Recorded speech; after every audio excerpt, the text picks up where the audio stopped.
Assalamualaikum warahmatullahi wabarakatuh. Alhamdulillahi rabbil alamin. Wassalatu wassalamu ala ashrafil anbiya'i wal mursalin habibina wa maulana Muhammadin wa ala alihi wa sahbihi ajma'in.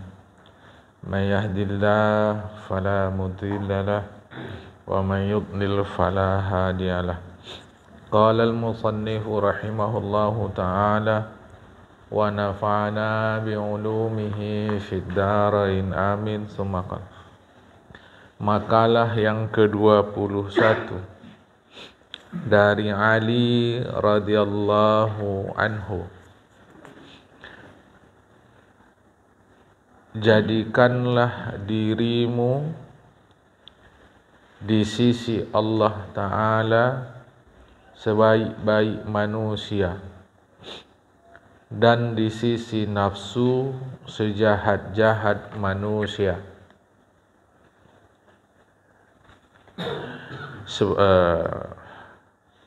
Makna dia jemaah, kalau nafsu memandang kita sebagai makhluk yang paling jahat, karena tidak mau mengikuti apa yang diinginkan oleh nafsu. Di sisi Allah sebaik-baik manusia sebab mengikut apa yang Allah perintahkan. Jadi jangan dibalik. Di sisi Allah sejahat-jahat manusia, di sisi nafsu sebaik-baik manusia, karena mengikut apa atau menurut apa yang diperintah oleh nafsu. Jadi sepanjang hayat pergumulan kita adalah supaya sebaik-baik menjadi manusia di sisi Allah, dan sejahat-jahat manusia di sisi nafsu. Inilah pergumulan terus sampai mati. Ya maaf. Adakah kita mau jadi jahat di sisi nafsu atau jahat di sisi Allah? Baik di sisi nafsu atau baik di sisi Allah Ta'ala? Tentu kita maunya baik di sisi Allah, dan nafsu memandang kita buruk.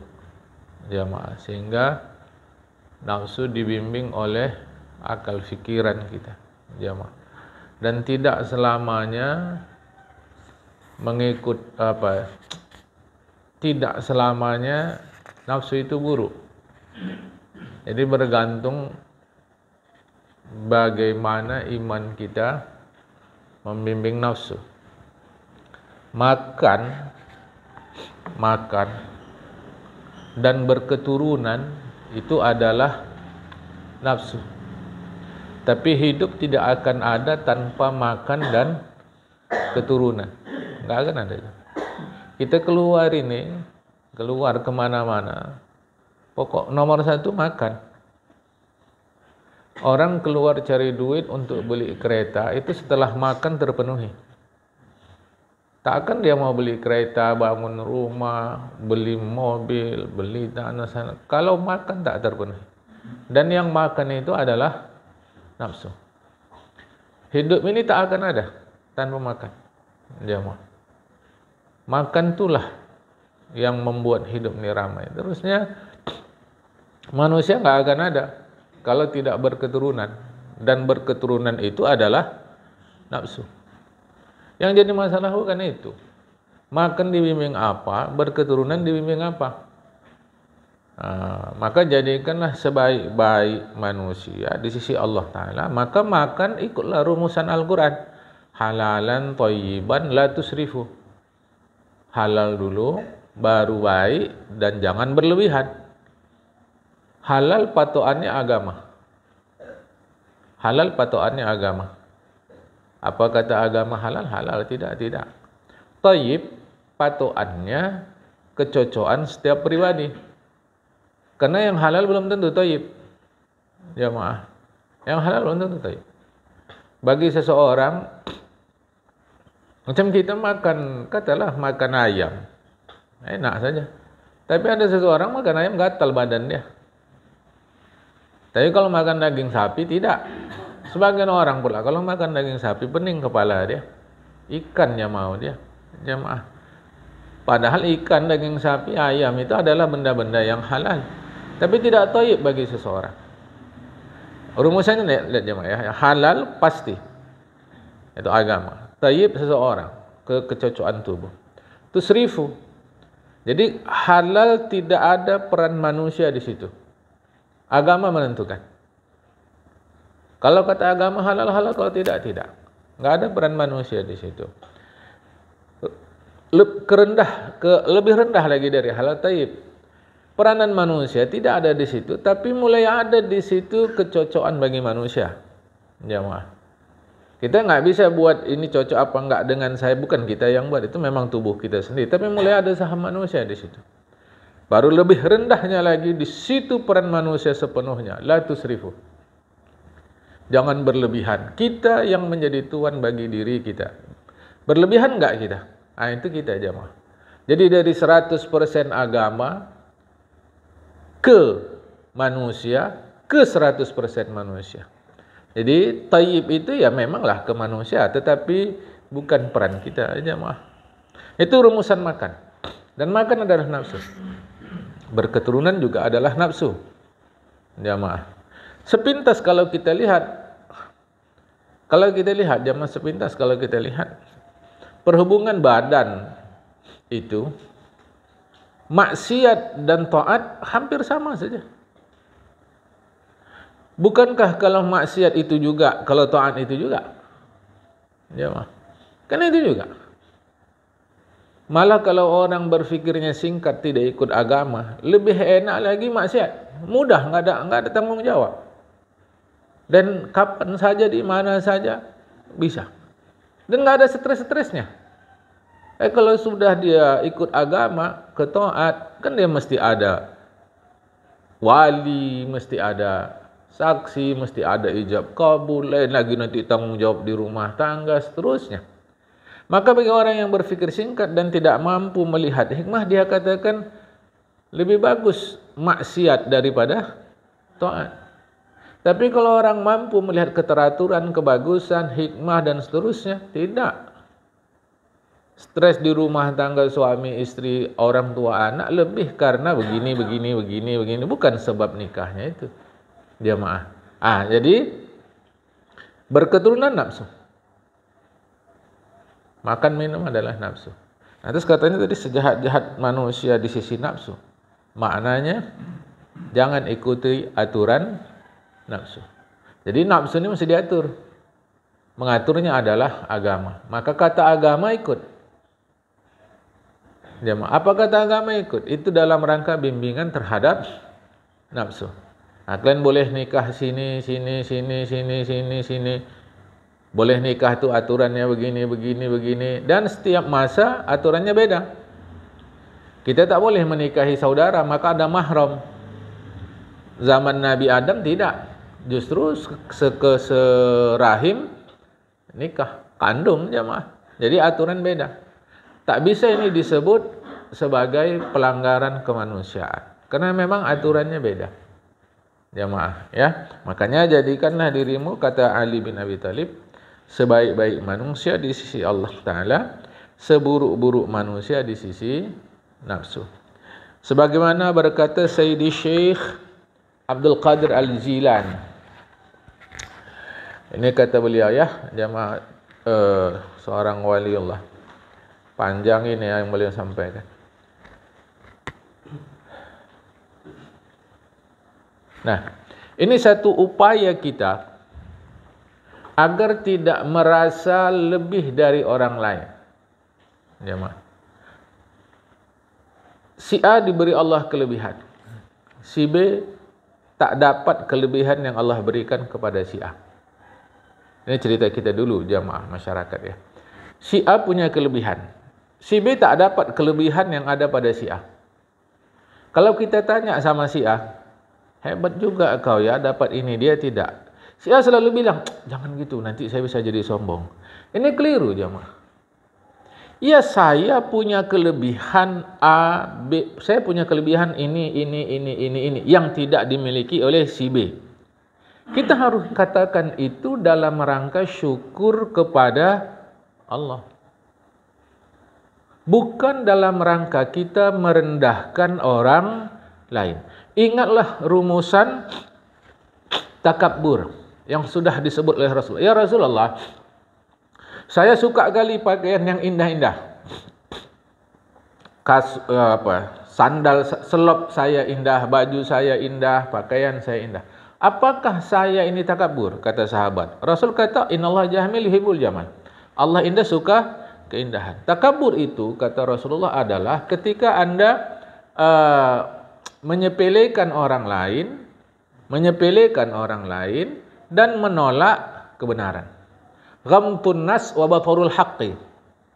Ketika Anda di hati Anda ada sepele kepada orang lain. Dalam segala wilayah jamaah. Dalam segala wilayah, dalam segala aspek. Ada perasaan di hati kita merendahkan, menghinakan, menyepelekan orang lain. Dan ada kebenaran agama, lantas kita enggak mau terima. Inilah sombong, kata Rasulullah. Apa dikira kalau dalam agama enggak sombong? Wah, si fulan merasa dirinya punya ilmu banyak. Lantas dia tengok orang lain. Dalam hati, jamaah tidak diucap. Di mulut, di mata, di mata, enggak ada sama sekali. Kalau di luar dia baik-baik saja. Tapi di dalam hati ada perasaan. Bahwa ke orang lain. Itu sombong. Jamaah. Tapi ketika kita sadar bahwa kita punya kelebihan. Itu bukan sombong. Di masyarakat ini repot. Kalau kita salut atas kelebihan dia, biasa aja. Enggak. Makanya ada ayat Al-Quran, wa amma bi ni'mati rabbika hadis. Terhadap nikmat Tuhan yang Tuhan berikan kepadamu, sampaikan. Meskipun nanti ayat Quran ini ditafsirkan hati-hati, karena tidak setiap orang mampu mendengar kelebihan yang Allah berikan kepada kita. Nanti kalau dia tahu kelebihan kita, dia akan iri, jamaah. Bahasa kita di Medan ini dia ange. Nah, berikut ini pesan Syekh Abdul Qadir Jailani. Bagaimana cara kita menghargai orang lain? Jika kau melihat seorang manusia, lihatlah kelebihannya atas dirimu. Jadi harus mampu kita mencari aspek-aspek atau bahagian-bahagian tertentu yang orang lain lebih dari kita. Ucapkanlah, barangkali dia di sisi Allah Ta'ala lebih baik dan lebih tinggi derajatnya daripada aku.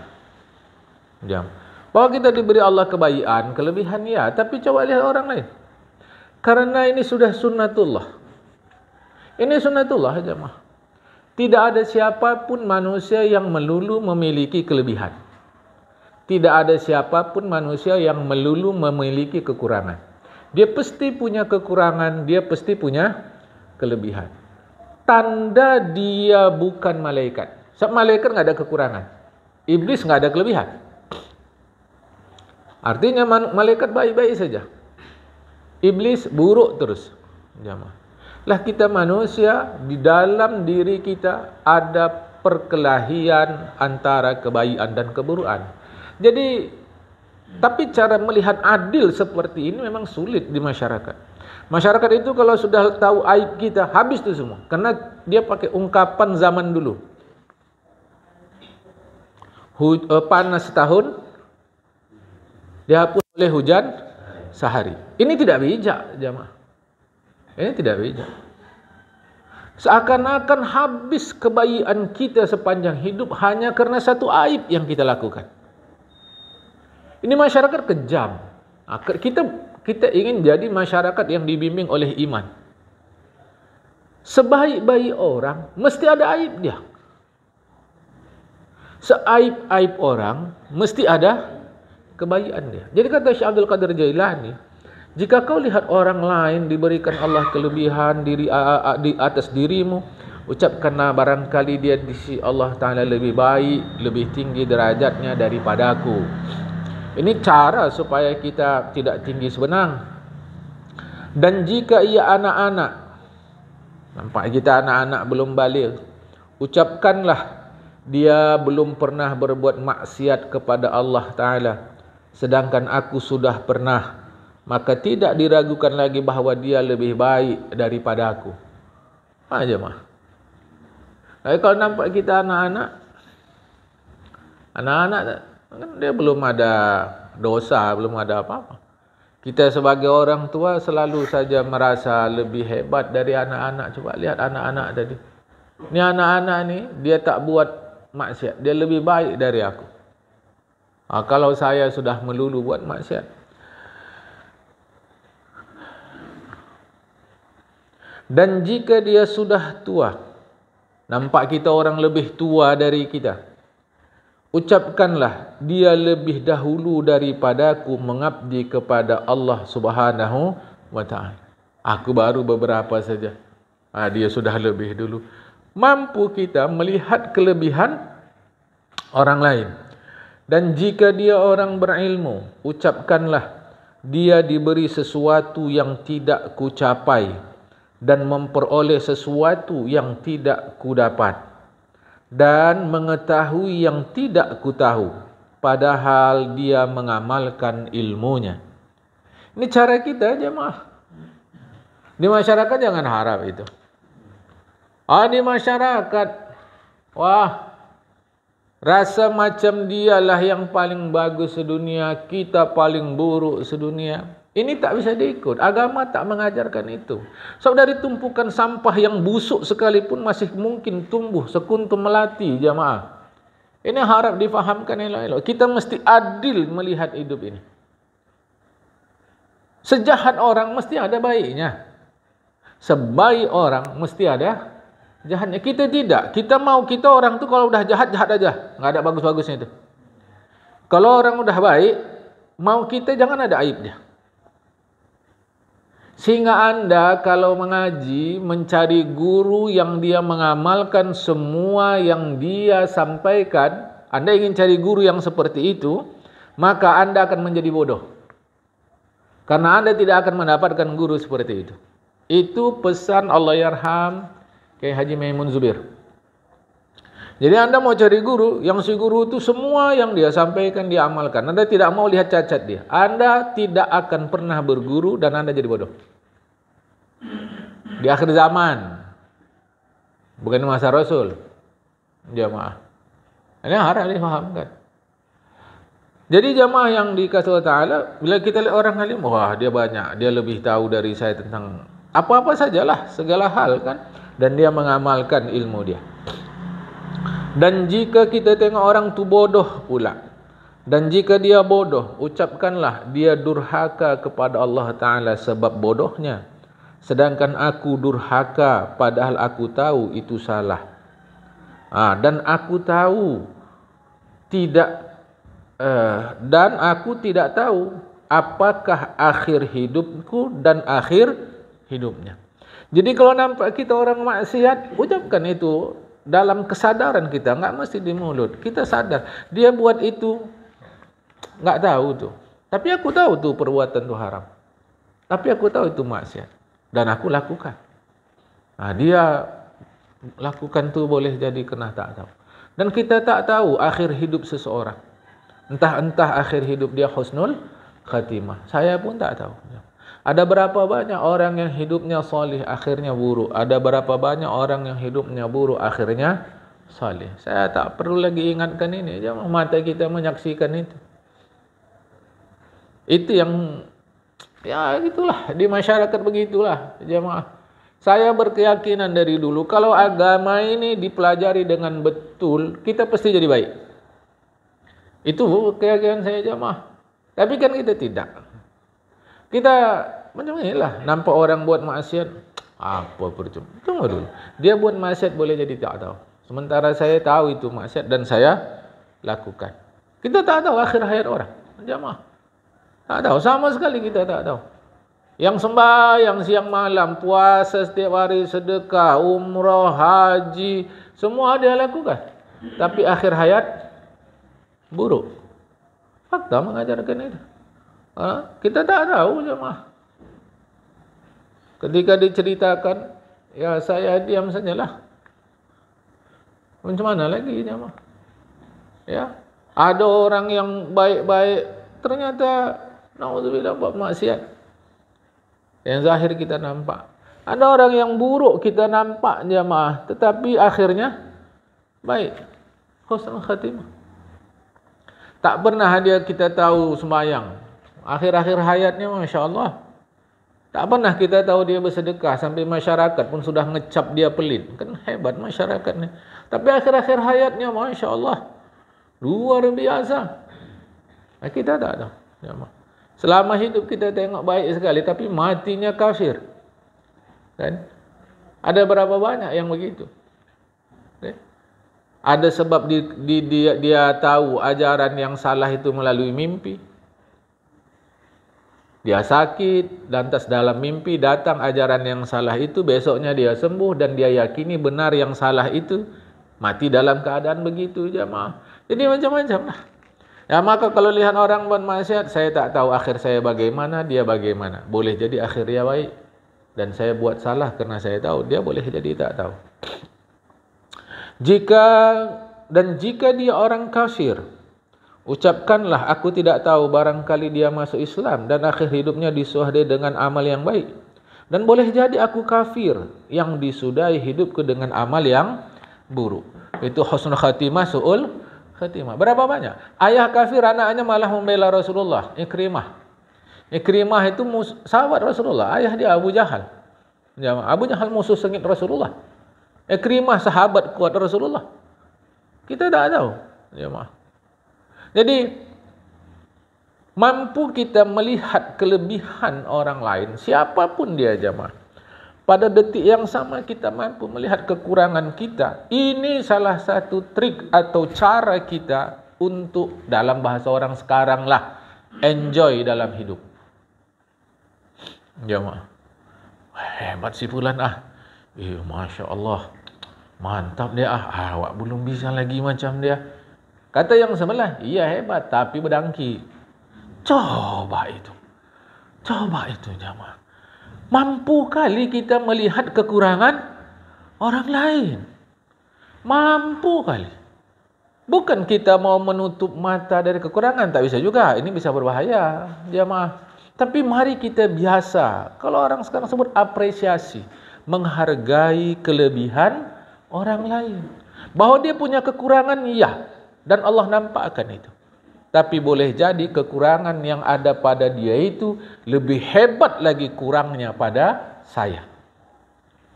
Sehingga kita menghargai orang lain dan tidak sombong. Kan jemaah? Sedap kalau dia jadi imam. Sedap. Jadi imam sedap. Tapi begitulah. Rumah dia ngambil tanah orang. Sikit sejengkal. Memanglah iya, itu tanggung jawab dia. Tetapi kelebihan ia sebagai seorang imam sembahyang, jemaah, kelebihan ia sebagai seorang imam sembahyang, yang bila kita menjadi imam, kita pun tak bisa jemaah. Bukan maksud kita tutup mata atas kekurangan, atas maksiat, itu tak boleh juga. Kita mesti faham, mesti sadar, jangan supaya kita tidak seperti dia berbuat maksiat itu. Jadi bila nampak kita orang buat maksiat, minta lindung kepada Allah Ta'ala. Jangan saya lakukan maksiat yang sama. Bukan kemaksiatan orang itu jadi bahan gosip kita.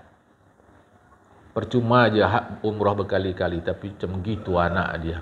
Saya mau bagi tahu jemaah, kurang apa Nabi Adam? Tengok anaknya Qabil. Percuma ayah mak haji anak kayak gini. Astaghfirullahaladzim. Percuma mak ustazah, ayah ustaz, anak kayak gini. Nabi Adam kurang apa jemaah? Kita ni ada masih saluran ayah mak. Nabi Adam tidak, langsung Allah yang ciptakan. Tengok apa yang terjadi pada Qabil. Dia bunuh saudaranya Habil. Coba tengok. Apa yang terjadi pada Nabi Nuh alaihissalam? Apa yang terjadi pada Nabi Muhammad sallallahu alaihi wasallam? Lihat keluarga beliau. Jamaah. Kan? Terusnya. Istri-istri pun begitu. Percuma istri ustaz kayak gini. Nah, Kurang apa istri Nabi Lut? Nabi Lut begitu baik, tapi istrinya begitu jahat. Subuh-subuh Nabi Lut dan jamaah disuruh dan umat suruh pergi, daerah itu mau dihukum oleh Allah, termasuk istrinya. Kurang apa jamaah? Ini di masyarakat nih, saya katakan kalau ikutkan agama, insya Allah baik. Separuhnya pula istrinya baik, suaminya luar biasa jahat. Kurang apa Asia? Siapa suami? Apakah orang yang kita tengok itu, si muslim-muslimah yang kita tengok itu, yang istrinya luar biasa baik, suaminya luar biasa jahat, apakah suaminya sudah pernah mengatakan dirinya Tuhan seperti Firaun? Kan belum. Jamaah. Tapi itulah masyarakat. Karena tidak dibimbing oleh agama. Saya berkeyakinan 1000%. Kalau agama diikuti, kita baik. Kita hancur kacau balau umat Islam ni kena enggak ikut agama. Kita semayang tapi mulut tetap nyinyir. Cari aib orang. Kita rajin puasa. Puasa itu kan menahan. Tapi kita tidak mampu menahan kemauan kita untuk menguliti aib orang. Jamaah. Maka puasa kita kosong aja, sembahyang kosong, haji, umroh kosong, semua kosong. Semua itu lebih sebagai kegiatan tubuh yang robot mampu lakukan. Jamaah. Sebab apa? Tak ikut agama. Itu aja jawabannya, jamaah. Tak ikut agama. Kita ni ngaji kita Ahad ni, Ahad subuh ni, itu jemaah. Okay. Jadi mampu. Syekh Abdul Qadir Jailani ajarkan kita, lihatlah kelebihan yang Allah titipkan pada orang lain. Termasuk pada orang kafir. Jemaah. Termasuk pada orang kafir. Jadi mampu melihat sesuatu yang lebih Allah titipkan pada orang lain. Boleh jadi si kafir akhirnya masuk Islam. Jemaah. Nauzubillah, boleh jadi yang muslim akhirnya kafir. Mana bisa gitu? Jangan. Kalau anda bilang tak bisa gitu, berarti tempurung anda terlampau kecil dan terlampau tebal. Kita tak mau jamaah berada di bawah tempurung itu. Bukalah tempurung kita. Jangan seperti kata di bawah tempurung. Ya. Seterusnya kata Khalifah Ali. Dan di sisi manusia, seperti manusia pada umumnya, jadikan dirimu di sisi Allah sebaik-baiknya, di sisi nafsu seburuk-buruknya, sisi manusia biasa saja. Mana maksudnya nih? Sesungguhnya Allah Ta'ala benci melihat seseorang menampilkan dirinya berbeda dari orang lain. Inilah maksudnya. Biasa aja kita dengan orang lain itu biasa aja, Jangan kita buat diri kita tampil beda supaya orang hargai kita, tengok kita, perhatikan kita. Tidak, biasa aja. Manusia macam biasa aja, Kita ni kulit, darah, daging, tulang. Semua gitu. Semua gitu. Kulit, darah, daging, tulang. Dan semua darahnya sama, merah. Jadi maksudnya adalah, maksud Khalifah Ali adalah anda macam orang lain. Dan akhirnya kita, saya semua ini akan menjadi bangkai busuk. Bangkai yang paling bau itu manusia, jemaah. Bangkai paling bau itu manusia, paling dahsyat. Kayak mengerikan. Kita tengok tsunami kemarin tuh. Jadi kita kalau udah mati ini, lebih berharga kambing lagi. Kita mati, berlomba orang buang. Kambing mati berlomba orang ambil. Orang akan jual itu. Halal haram nanti dulu. Orang akan rebut tuh, jual. Jadi kata Khalifah Ali, biasa aja anda di depan orang itu biasa. Jangan buat sesuatu yang jangan lakukan sesuatu yang itu untuk menjadi pusat perhatian orang. Itu maksud Khalifah Ali. Jadi anda melakukan sesuatu supaya anda jadi pusat perhatian orang. Itu terlarang, jemaah. Maka biasa-biasa saja, kan? Sebagaimana disebutkan dalam hadis Rasulullah, ya. Itu Rasulullah katakan begitu. Jadi jangan jadikan diri Anda itu menjadi pusat perhatian orang. Dan hebatnya, makin kebelakangan ini makin berupaya orang agar dirinya menjadi pusat perhatian. Sehingga orang belakangan ini tak malu lagi lakukan apapun. Istilah kalau sekarang ini viral. Jadi pusat perhatian. Lakukan yang aneh-aneh. Betul lah itu pepatah Arab itu. Bul ala zamzam fatu'raf. Kencingi sumur Zamzam, Anda akan terkenal. Maksudnya tampil beda dari orang lain, Anda pasti akan terkenal. Dan menjadi terkenal, itulah yang diinginkan orang makin belakangan ini. Orang tidak sabar kalau kebaikan dia tidak menjadi buah bibir orang. Dia mau dia menjadi bahan cerita orang atas kebaikan yang dia lakukan. Jemaah. Sedangkan agama suruh kebaikan Anda cukup dirasakan orang. Jemaah. Macam angin. Macam minyak wangi. Salah. Macam wangi. Minyak wangi itu kan tak nampak benarnya, tapi dapat kita nikmati wanginya. Bisa enggak hidup kita macam minyak wangi? Orang tak tahu, tapi kebaikan terasa di masyarakat. Ini nanti baru sebungkus atau sekotak ayam penyet, ceritanya sudah kemana-mana. Jemaah. Berbuat baik terus saja di pusat perhatian orang, tanpa orang sadar bahwa sesungguhnya kita yang di sebelah dialah yang membantu dia. Tapi dia tak tahu. Bisa begitu jemaah. Kalau bisa begitu, itu yang terbaik. Dan itu diajarkan Rasulullah, tidak menjadi pusat perhatian orang lain. Sanggup tak kita enggak menjadi terkenal? Jemaah. Bila sanggup, kebaikan kita dirasa orang, memang begitu agama suruh. Sebagian ulama berdoa, doanya begini, Allahumma ja'alni saburan wa ja'alni syakuran wa ja'alni fi aini saghiran fi aini nasi kabiran. Ya Allah, jadikan aku penyabar. Sabar sudah saya bagi tahu jemaah. Sabar bukan tidak marah, ya. Wa ja'alni syakuran, dan jadikan aku bersyukur. Bersyukur tidak cukup dengan mengucap alhamdulillah. Tidak cukup. Alhamdulillah adalah syarat yang paling rendah. Syukur dah saya bagi tahu jamaah sarful abdi, jami'ah dan seterusnya. Ketika kita menggunakan nikmat itu sesuai dengan peruntukannya, itulah yang disebut syukur.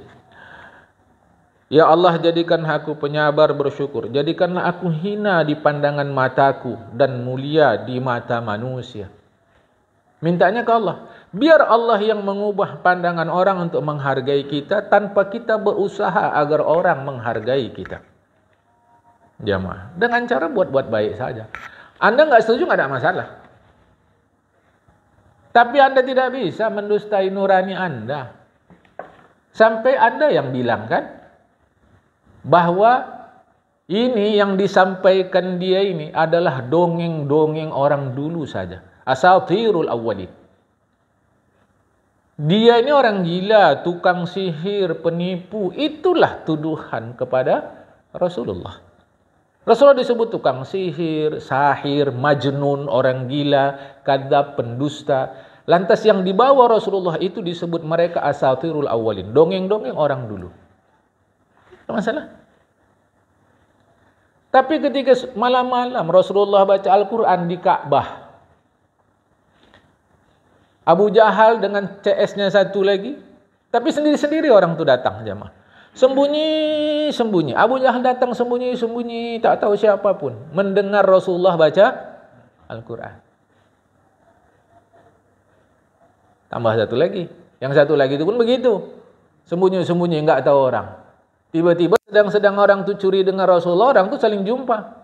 Baru orang itu sepakat. Diam-diam, jangan sempat tahu orang kita dengar dia baca Al-Quran. Apa maksud saya jemaah? Buat aja diri sebagus-bagusnya. Orang enggak suka sama kita tuh hak dia, tapi dia enggak bisa mendustai nurani dia bahwa kita orang baik.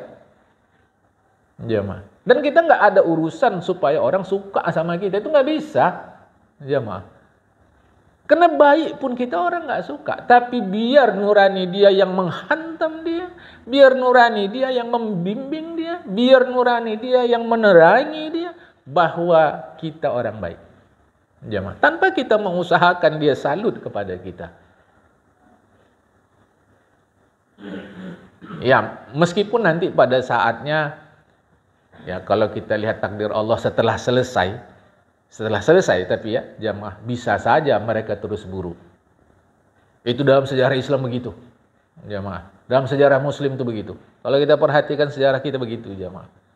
Dia akui kebenaran agama ini, dia memang baik. Tapi pada saatnya dia gunakan agama ini untuk kepentingan dia. Fakta sejarahnya mengajarkan itu.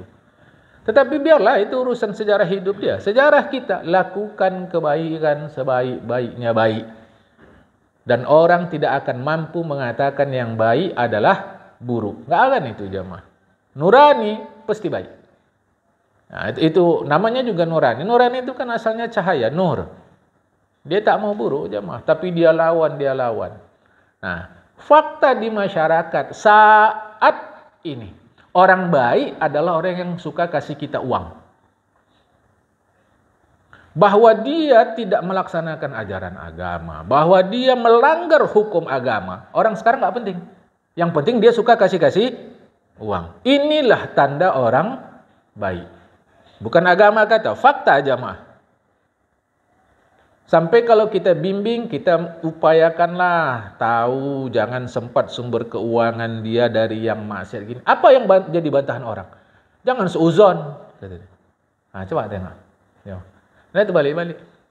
Makanya doa tadi begitu. Jadikanlah aku hina di pandangan mataku, karena aku sadar betul.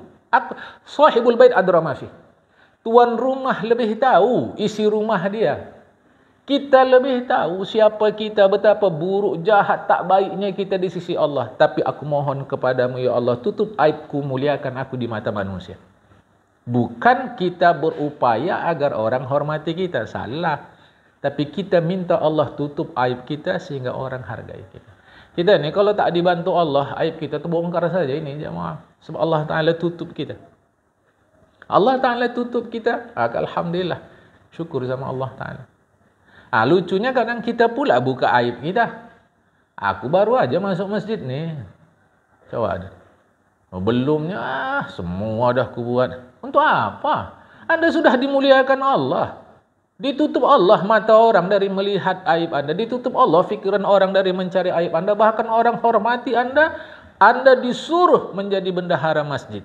Atau diminta oleh masyarakat jadi bendahara masjid. Bukan tanggung derajat kita diangkat Allah Ta'ala. Mengapa cerita sama orang? Ya, awak jujur-jujur aja. Ini bukan jujur. Ada satu bahasa Indonesia yang pas untuk orang seperti ini. Konyol. Ini konyol namanya ini. Sudah baik Allah Ta'ala tutup kita. Mengapa pula kita buka? Bukan kita seperti tadi belagak-lagak baik. Jemaah. 3. Jadikan dirimu sebaik-baik di sisi Allah Ta'ala. Sejahat-jahat di sisi nafsu. Di sisi manusia biasa saja. Jamaah. Biasa saja. Sombong tu bisa kapan saja. Pukul 1 dia tak sombong, pukul 2 bisa sombong. Pukul 3 bisa tak sombong, pukul 4 bisa sombong. Hati-hati jemaah. Itu tak bisa ditutup-tutupi. Ketahuan aja tu. Walaupun bahasa orangnya santun, intonasi suara lembut, tapi bisa diketahui ini orang sombong. Jemaah, ya. Dah. Makalah yang ke-22. Dikatakan Allah Ta'ala berwahyu kepada Uzair alaihissalam. Allah berfirman, ya Uzair. Uzair ni khilaf ulama Nabi atau bukan? Sebagian ulama kata Uzair Nabi. Luqman Nabi. Sebagian ulama kata Zulkarnain Nabi. Tapi tidak sepakat. Maka nanti kalau kita mengaji ada mengatakan wajib beriman kepada 28 Nabi dan Rasul. 25 tambah 3. Uzair, Luqman, Zulkarnain. Tapi tak sepakat. Yang disepakati ulama adalah yang 25. Luqman ini seorang alim, orang Ethiopia. Nah, Uzair berwahyu, Allah berwahyu kepada Uzair alaihissalam. Allah berfirman, hai Uzair, jika kau melakukan dosa kecil, janganlah lihat kecilnya. Maksudnya jangan lihat dosa itu kecil. Perhatikanlah kepada siapa kau berbuat dosa. Ini penting jemaah. Kita nganggap ni dosa kecil aja, jangan. Kepada siapa kau berbuat dosa. Dan jika kau mendapatkan kebaikan, sekecil apapun kebaikan itu, janganlah lihat kecilnya kebaikan itu. Perhatikanlah siapa yang telah memberikannya. Maksudnya siapa yang sudah menggiring kebaikan itu kepadamu. Dan jika kau ditimpa musibah, janganlah kau adukan aku kepada makhlukku, sebagaimana aku tidak mengadukanmu kepada malaikatku apabila keburukan-keburukanmu naik kepada aku, aibmu naik kepada aku. Itu yang selalu saya sampaikan juga di pengajian kita. Jangan mengeluh. Jangan mengeluh. Karena mengeluh adalah indikasi atau tanda kita katalah tidak nyaman dengan ketetapan Tuhan. Kalau gitu gimana? Sampaikan keluhan. Jadi bukan mengeluh. Sampaikan keluhan. Kepada siapa? Kepada Tuhan. Contoh. Dah 6 kali ya Allah, aku bantu anak aku, kasih informasi lamar kerja sana sini. Belum dapat juga. Aku tak tahu apa yang bakal sedang dan telah terjadi pada dirimu ya Allah Ta'ala. Boleh jadi anak ni kalau begini terus tak kerja dia, fikiran dia boleh jadi terganggu, pergaulan dia boleh jadi terganggu. Aku mohon ya Allah bantulah ia kerja dan seterusnya. Kan itu sebetulnya keluhan. Jamaah. Tapi kita bukan ngeluh. Apa pun enggak kerja-kerja cuman. Itu mengeluh. Jamaah. Makanya kalian kalau enggak tahu jangan begitu. Ashku bathi wa husni ilallah. Karena ketika Yusuf hilang, Yusuf saudara kandungnya dengan Benyamin. Itu saudara kandung. Saudara seayah yaitu Nabi Yakub, dan ada 9 lagi. Setelah Yusuf katalah tak pulang-pulang jamaah, ya, mereka masukkan ke dalam sumur. Sumur itu masih ada sampai sekarang. Nabi Yakub sedih. Nabi Yakub sedih, menangis saja. Jadi anak 9 salah duga, seakan-akan Nabi Yakub mengeluh kepada Allah. Padahal Nabi Yakub bukan mengeluh. Ashku bathi wa husni ilallah. Aku sampaikan bathi wa husni, duka citaku kepada Allah. Itu yang saya maksud jemaah. Kalian tak tahu itu. Jadi kalian pikir aku mengeluh, bukan. Aku menyampaikan keluhan, isi hatiku kepada Allah. Itu yang pernah saya sampaikan ke kita. Tak salah berdoa. Tapi coba sampaikan masalah kita kepada Allah. Coba sampaikan jemaah. Sambil ngaji gini, sampaikan dalam hati. Ngaji Allah. Hujan ni mana? Kredit kereta saya dah 3 bulan nunggak. Aku mohonlah ni ya Allah ni buatlah jualan aku laku. Hujan-hujanlah. Kau lah itu yang buat hujan. Tapi mohonlah ya Allah buat hujan, jualan laku ni. Sampaikan jemaah. Itu bahasa Arabnya munajat. Arti munajat semula itu berbisik-bisik. Sampaikan. Gitu jemaah. Bukan saya larang doa. Jangan salah kaji ni nanti. Bukan. Sampaikan isi hati kita sama Allah Ta'ala. Yang lalu dah saya sampaikan pula lah jemaah, kan cerita saya minggu lalu kan. Bila tak mengaji, aku kan kalau ngaji subuh sini dapat duit sekian. Itulah syariatnya awak gunakan untuk transaksi. Pelan-pelan nanti akan saya sampaikan kaji ikhlas jemaah. Akan saya sampaikan. Kalau tak mengaji mulailah dia. Tak dapat duit saya sekian. Macam mana ni ya Allah? Ini mau perlu ini perlu. Ada aja nanti Tuhan buat sehingga kita selesai dari duit itu. Misal kata kita perlu 1 rupiah. Ternyata kita tak dapat dari benda atau dari usaha yang secara adatnya dari situ kita dapat duit.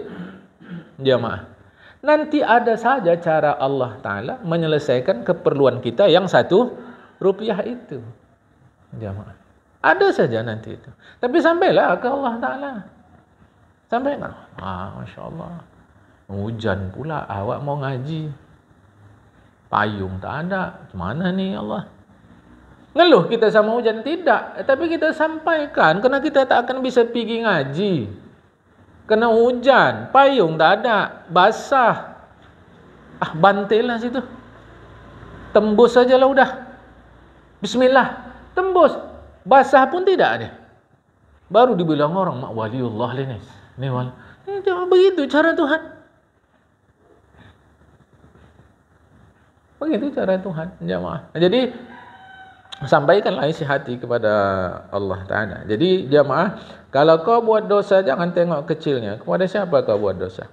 Kalau kau diberi kebajikan, jangan tengok kecilnya. Siapa yang kasih? Maksudnya Allah Ta'ala. Hargai itu sekecil apapun. Kalau ditimpa musibah, jangan adukan Allah sama makhluk. Seperti aku tak pernah mengadukan aib kalian yang naik kepada aku. Tak pernah kuadukan tu kepada malaikat. Tapi kita tahu masalah kita ni berat ni. Sama siapa curhat? Curhat bukan ngeluh. Tapi curhat mencari bantuan dari orang lain. Yang boleh jadi jalan keluar kita ada sama dia. Boleh jadi. Nah, bagaimana dia tahu kalau kita tidak cerita? Meskipun zaman belakangan ini mau hati-hati. Kita cerita sama dia, tahu-tahu nanti kita tak dapat jalan keluar dari dia, masalah kita sudah tersebar di masyarakat. Wah, ini mau hati-hati jemaah. Hati-hati sekali.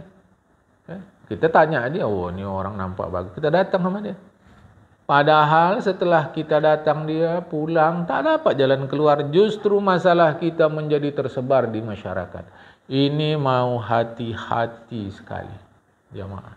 Ya, baik.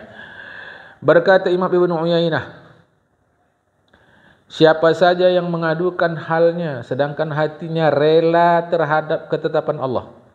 Dia ngadu sama orang, padahal hatinya rela kepada ketetapan Allah Ta'ala, tidaklah disebut tidak sabar. Dia bukan tak sabar yang saya bilang tadi jemaah. Hati kita itu memang rela, tak ada lain. Cuma kita cerita sama orang supaya ada jalan keluar ni macam mana jemaah. Itu penting. Ya, cerita itu penting jemaah. Itulah dalam bahasa agama itu ta'awun. Saling tolong menolong. Karena kalau kita berbagi itu ada ringan dia sikit jemaah. Ya. Jadi kata Imam Sufyan bin Uyainah, kalau mengadukan halnya sedangkan hatinya rela terhadap ketetapan Allah Ta'ala, tidaklah disebut tidak sabar. Dia tetap sabar. Sesungguhnya Nabi Muhammad SAW bersabda, ajiduni ya Jibril maghmuman wa ajiduni makruban. Nabi Muhammad SAW mengadu kepada Jibril, curhat kepada Jibril. Kata Rasulullah SAW, kudapati diriku sedih wahai Jibril, dan berduka hai Jibril. Kan?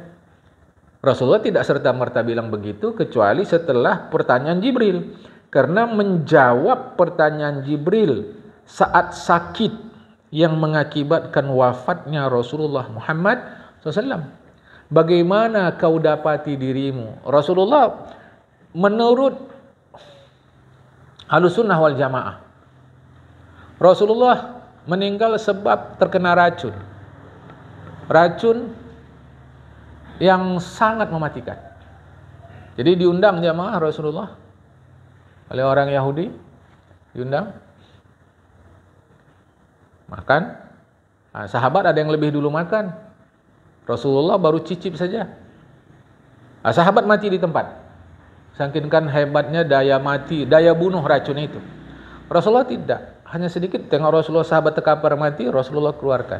Efek racunnya inilah yang secara zahir membawa kematian Rasulullah. Perspektif Ahlussunnah wal Jamaah. Tetapi dari Syiah sebutkan yang meracun Rasulullah justru Hafsah istrinya dan Aisyah.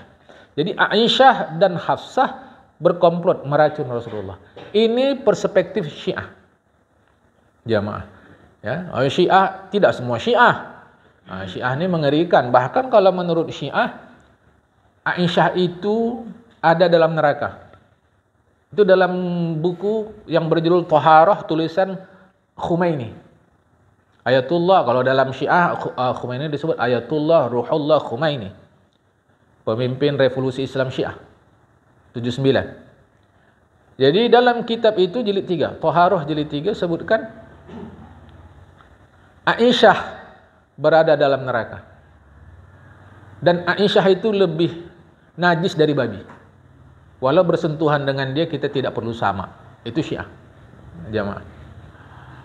Semua Syiah begitu? Tidak. Tidak. Syiah itu pun banyak cabang-cabang dia jamaah. Tapi menurut Ahlussunnah, Rasulullah terkena racun yang dibuat oleh Yahudi. Perempuan juga jamaah. Ya. Rasulullah sakit. Dalam sakitnya Jibril datang. Cemana keadaan engkau ya Rasulullah? Bagaimana engkau dapati dirimu? Rasulullah kata, ajinu ya Jibril mahmuman, ajinu makruban. Aku sedih wahai Jibril. Aku sedih, aku berduka wahai Jibril. Tak ada masalah. Jamaah. Sama sekali tak ada masalah. Jadi cerita sama orang, cemana ini saya ada masalah gini. Orang akan bilang, percuma dah lama ngaji, ngeluh aja. Siapa yang ngeluh? Kita justru percaya kepada dia, karena kita yakin insya-Allah melalui dia kita dapat jalan keluar. Tahu-tahu kita dituduh ngeluh. Jamaah ni mau tetaplah ikutlah agama ni. Terlampau banyak segi kehidupan Rasulullah yang kita tak tahu. Kalau kita tahu jamaah senang. Ikutlah ya Rasulullah. Kan? Baik. Terus ya, makalah yang ke-23 dari Hatim Al-Asam.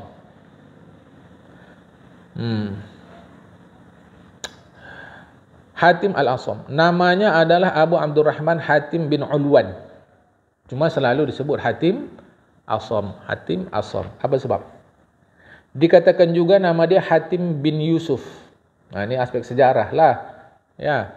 Jadi Abu Abdurrahman Hatim bin Ulwan. Ada yang kata nama beliau Hatim bin Yusuf. Beliau termasuk pemuka para guru di Khurasan. Khurasan Asia Tengah, ada negeri ini sampai sekarang jemaah. Ya. Dan beliau murid Syekh Syaqiq Al-Balkhi, asal dari negeri Balakh. Mengapa beliau dikasih nama atau dikasih gelar Asam? Asam itu artinya peka. Diriwayatkan ada seorang perempuan mendatangi Hatim, bertanya satu masalah. Tiba-tiba perempuan itu buang angin. Dia pun malu. Si perempuan tadi malulah buang angin depan seorang ulama. Lantas kata Syekh Hatim Al-Asam, coba kuatkan suara kau. Dia berpura-pura memperlihatkan kepada perempuan itu bahawa dia tuli. Perempuan itu pun bergembira sambil berkata, si perempuan itu berkata pada dirinya, ternyata dia tak dengar. Tapi kadang kalau cara begini kita terapkan sekarang, kita pula jadi aib. Awak sengaja harga diri dia kita jaga. Dia pula, rupanya peka dia, woi. Dia peka. Itu memang jamaah. Dalam buruk, luar pun buruk. Maka Rasul kata, inna fil jasadi mudghah. Idza salahat salaha jasadu kulluh wa idza fasadat fasadal jasadu kulluh. Di dalam tubuh manusia ni ada namanya jiwa, hati, fikiran. Kalau dia baik-baik semua, kalau dia buruk-buruk semua. Kan jamaah? Bodoh dia rupanya. Awak pikir tahu.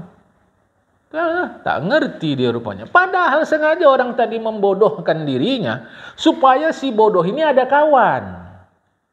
Karena ini perkumpulan orang pintar semua, dia masuk. Tidak pantas dia masuk ke perkumpulan itu. Nggak pantas. Bukan ada diskriminasi, bukan. Nggak pantas. Lantas si alim yang satu sengaja membodohkan dirinya supaya si bodoh ini ada kawan. Rupanya dia nggak gitu. Rupanya bodoh juga dia, woi. Awak pikir dia orang alim, bodoh. Coba dulu jamaah. Aku ceritakanlah kalau yang baik-baik jamaah. Ustaz ni baru pulang haji. Biasalah itu. Kalau orang baru pulang haji lidah pun diarab-arabkan itu. Biasa jamaah. Begitulah. Kan? Biasa jamaah. Terpengaruh tu biasa. Datanglah para ustaz bertamu ke situ. Berarab-arab lah, bercakap Arab-Arab. Allah yarham Muallim Arifin Isa ada situ. Tapi ada juga yang bertamu di situ tak tahu bahasa Arab. Orang awam macam saya, macam kita jamaah, tak tahu bahasa Arab. Ustaz-ustaz yang lain bercakap Arab sama orang yang datang baru pulang haji. Muallim Arifin Isa Allah yarham tetap bercakap bahasa Indonesia, menjaga orang ni yang tak mengerti bahasa Arab. Awak buat gitu sekarang, ya ternyata nggak pandai dia, bodoh juga macam awak. Terus cerita kemana-mana. Oh ya Allah, memanglah. Inilah manusia ni jemaah. Tak mengerti. Jadi Syekh Hatim Al-Asam, dia diam. Coba kuatkan suara kau. Kata perempuan ni tak dengar dia rupanya. Senanglah si perempuan tadi. Saya buang angin tak dengar dia rupanya. Sejak itu digelarlah beliau Asam, artinya si tuli. Sampailah sekarang Syekh Hatim Al-Asam.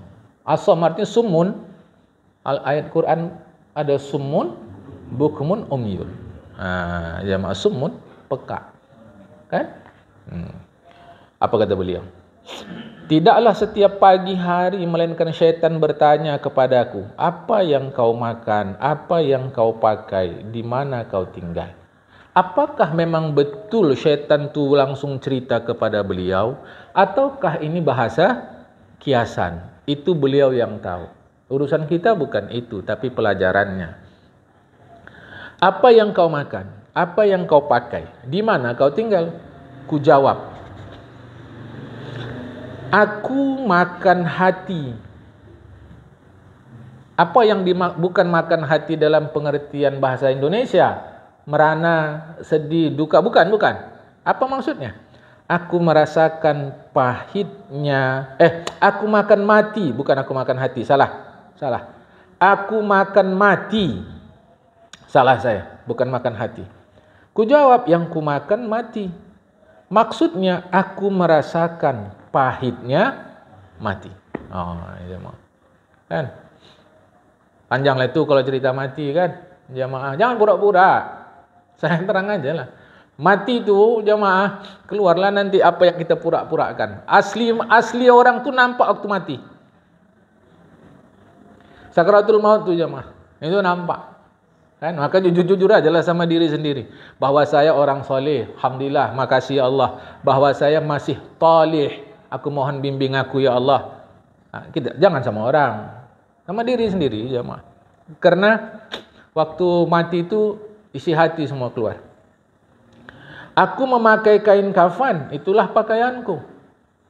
Bukanlah pula dalam hidup beliau pakai kain kafan, tidak. Jamaah, bukan ni, sadar betul. Itu yang selalu saya sampaikan sama kita. Macam kita udah ngaji-ngaji ni, kalau heboh lagi masalah pakaian, tak tahu lagi lah. Udah ngaji-ngaji ni jamaah kan. Kalau masih heboh lagi urusan pakaian, model sana sini segala macam, insya-Allah. Jadi aku kain kapan itulah pakaian aku. Dan tempat tinggalku pun adalah kuburan. Jamaah, masuk kubur selesai, habis. Dulunya orang Cina kalau meninggal harta bawa. Sekarang orang Cina pun tak bawa harta lagi kalau mati. Dia pakai kertas-kertas saja, dibentuk-bentuklah begitu ya, dengan seni apa istilahnya? Kalau Jepang tu origami, jamaah. Seni membentuk-bentuk kertas. Mereka lah punya keahlian. Apalagi kita orang Islam. Terus mau ngapain? Jamaah. Tapi lah awak sampaikan gini marah orang, dibilang orang kita aneh. Tidak, wallahi tidak jamaah. Ada yang dibawa. Kan? Jadi tempat tinggalku kuburan. Dia pun lari. Maksudnya syaitan tu lari meninggalkanku. Kan? Jadi jelas-jelas sudah kan? Jadi pakaianku kafan, makanku adalah mati, dan tempat tinggalku adalah kuburan. Kuburan. Ya, jamaah. Sini tulis kuburan. Kuburan bedakan dari kubur. Kuburan itu tempat kita ditanam. Kubur, alam kubur. Tak tahu kita di mana alam itu jamaah. Sama sekali tak tahu.